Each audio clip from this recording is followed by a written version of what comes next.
Fala aí, pessoal, como vocês estão? Espero que estejam aí bem, se cuidando. E na aula de hoje nós vamos estar aí começando mais um conteúdo. Nas aulas presenciais nós falamos sobre o Brasil na Primeira República. Depois, quando iniciamos esse período de quarentena, eu passei algumas atividades para vocês, relembrando, resumindo esses conteúdos relacionados à política, à economia, à sociedade no Brasil da Primeira República. E também falamos sobre as revoltas populares que aconteceram nesse período e tudo mais. Porém, na aula de hoje, nós vamos aí começar a falar sobre o capítulo 2 do livro de vocês. O capítulo 2 ele é intitulado de A Era Vargas. Mas para nós entendermos o que foi essa Era Vargas, o que foi essa derrocada daquela estrutura política do café com leite, aquela diminuição de força dos coronéis, a gente precisa entender como estava a sociedade brasileira no início do século XX. Como estavam os setores urbanos, as classes médias, os donos das indústrias, como estavam os trabalhadores no campo, quais eram as insatisfações que estavam presentes na sociedade, o que realmente estava acontecendo em meio à população. É isso que a gente vai procurar entender nessa breve aula de hoje. Vamos lá. Bem, a sociedade brasileira no início do século XX. Vamos começar falando sobre os setores urbanos da sociedade brasileira. Vou falar rapidamente de grupo a grupo que o livro de vocês selecionou e que nós vamos estar falando aqui. Os ex-escravizados. Bem, pessoal, nesse início da Primeira República, os ex-escravizados continuavam sem ter muitos direitos, sem ter programas sociais que visassem corrigir todas as injustiças que eles sofreram. Não existia educação pública no Brasil nesse momento. Então esses recém-libertos, essas pessoas que durante muito tempo foram escravizadas e agora estavam libertas, elas ainda se encontravam em uma situação muito precária, com muito poucos direitos e encontrando um cenário muito difícil para lutar pela sobrevivência mesmo nas cidades. Essa imagem que vocês podem ver aqui na tela é a imagem de um cortiço. Isso daqui é um cortiço. Eram onde essas camadas mais pobres e que viviam nas cidades habitavam durante esse período aqui no Brasil, no início do século XX. Nós temos esse cortiço aqui, né, que nós vemos esse lugar com essa aglomeração grande de pessoas. Nessa parte de baixo dá para ver aqui várias crianças, aqui várias roupas estendidas por varais improvisados, né?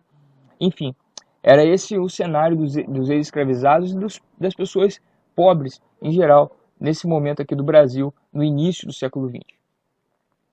Dentre esse grupo das pessoas mais pobres, nós temos também os operários, pessoal.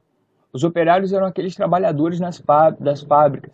Grande parte dos trabalhadores das fábricas brasileiras no início do século XX, as poucas fábricas que nós tínhamos nesse período, eram operários que eram imigrantes europeus, que vieram para o Brasil. Na Europa já tinham tido algum contato com a indústria, com fábricas, e por conta dessa experiência, dessa suposta experiência, eles acabavam tendo a preferência dos donos das indústrias para ocuparem os cargos de trabalho nessas indústrias. Esses operários, esse operariado brasileiro do início do século XX, vai ter uma importância muito grande na conquista de direitos trabalhistas, como, por exemplo, o salário mínimo, férias, uma jornada máxima de trabalho, que hoje é a jornada de 8 horas por dia. Essas conquistas têm uma importantíssima e grandíssima participação desses operários, através do movimento operário, através do sindicalismo e tudo mais. Então, esses operários têm essa participação importante desde já nesse início aqui, do início do século XX no Brasil. Nós vamos ter os industriais, os donos das indústrias, que vão estar aí, que vão ser pessoas ricas, né, bem ricas, e que nesse momento vão estar aí tendo também suas insatisfações, porque eles têm muito dinheiro, porém eles sentem a falta de um governo que realmente os apoie, que faça políticas que incentivem o desenvolvimento da indústria nacional brasileira. E as oligarquias que estavam no poder aqui no início do século XX, aquele grupo do café com leite, os grandes cafeicultores de São Paulo, aquela elite de Minas Gerais, eles não estavam tão atentos para esse momento de crescimento da indústria que o mundo inteiro estava vivendo, mas que o Brasil não viveu com tanto ímpeto quanto poderia, devido a essas políticas, essas antigas oligarquias que estavam no poder e que não conseguiam enxergar essa oportunidade. E esses industriais estavam insatisfeitos também com essa falta de apoio ao crescimento da indústria. Nós vamos ter as classes médias urbanas, nós vamos ter os militares. Os militares, eles vão estar também com as suas insatisfações aí, porque esses militares, eles vão, tipo assim, depois da Guerra do Paraguai, por volta da segunda metade do século XIX, os militares brasileiros lutaram na primeira guerra em que o Brasil se envolveu. Com isso, os militares ganharam bastante prestígio diante da sociedade, reconhecimento diante das pessoas. Porém, a valorização deles enquanto profissionais, enquanto salário, enquanto estrutura de trabalho, não acompanhou esse reconhecimento que a população passou a ter para com esses militares. E aí o que acontece é que esses militares também vão se encontrar com insatisfações, buscando melhores condições de trabalho, buscando melhores salários, nesse contexto aqui do Brasil, no início do século XX. Mas agora, falando sobre os setores rurais da sociedade brasileira, nós vamos ver que os coronéis são essas figuras de tanto prestígio nesse momento, porque afinal eles detêm muito poder político, detêm muita influência, e toda essa lógica da política do café com leite que vigorava no Brasil aqui no início do século XX, ela tinha como no seu centro ali a figura dos coronéis, que através do clientelismo, que através da sua força política, da sua força bruta mesmo, das armas, às vezes, eles se utilizavam disso para manter o controle social, para manter as pessoas que moravam ali no seu entorno, nas suas vilas, trabalhavam nas suas fazendas, dentro dos interesses que ele tinha, dos interesses de poder, dos interesses políticos, coisas do tipo.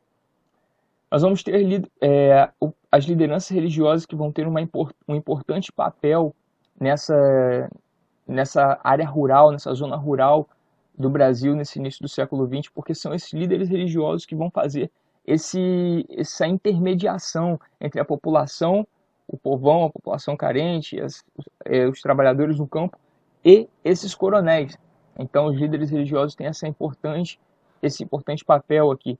E os trabalhadores no campo, que têm bastante trabalho, um trabalho duro, um trabalho muito puxado, mas uma baixíssima remuneração e muitas das vezes condições de trabalho análogas, semelhantes à escravidão.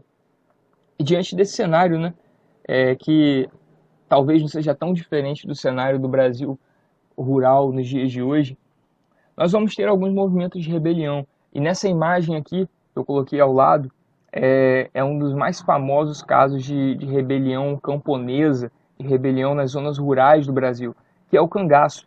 Aqui nós temos o mais famoso bando de cangaceiros que se teve, né, que foi o bando do Lampião.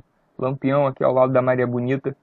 E embaixo nós temos um coronel pernambucano, agora não vou lembrar exatamente o nome dele, mas é um coronel lá de Pernambuco, um poderoso coronel. E aqui do lado dos seus trabalhadores, né, nós vemos dois homens aqui ao lado dele, um mais velho, outro mais jovem, e ele empunhando ali um revólver na mão, que mostra um pouco do que era o coronelismo, né? Um poder bruto, agressivo, muitas das vezes, mas que contava com os sorrisos, como a gente vê aqui nessa imagem, né? Com sorrisos de admiração daqueles que muitas das vezes eram alvo do autoritarismo e do prejuízo, né? Nessa relação entre coronéis e trabalhadores rurais no campo. Enfim, pessoal, esse é a breve aula que nós tínhamos para hoje. E com essa aula, acredito que é possível, com certeza, é possível vocês fazerem essa atividade que está aqui no link abaixo, e também as próximas atividades que vocês irão receber. Beleza? Qualquer dúvida, volta na aula, assiste o ponto que você teve dúvida, vai no livro, olha, tá tudo lá no livro também. E é isso aí. Valeu, até mais.